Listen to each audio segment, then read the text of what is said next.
অনেকে রোজা রেখে থুতু গিলাটাকে দোষণীয় মনে করেন যে রোজা রেখে বোধহয় থুতু গেলা যায় না, এই জন্য ঘন ঘন থুতু ফেলে দেখবেন অনেকে আছেন।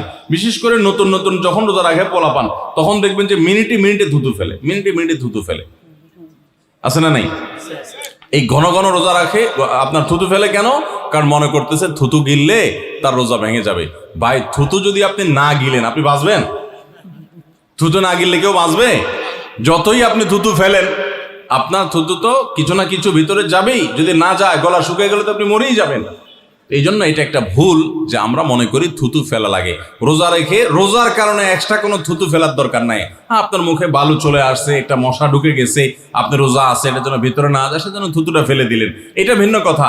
আপনি বেসিনে গিয়ে ফেলে আপনি একটু পানি ঢেলে দিলেন। কিন্তু রোজা রেখে ঘন ঘন থুতু ফেলতে হবে, থুতু গিলা যাবে না, এরকম কোনো কথা নাই। এটা আমাদের একটা ভুল, রমজান কেন্দ্রিক একটা ভুল।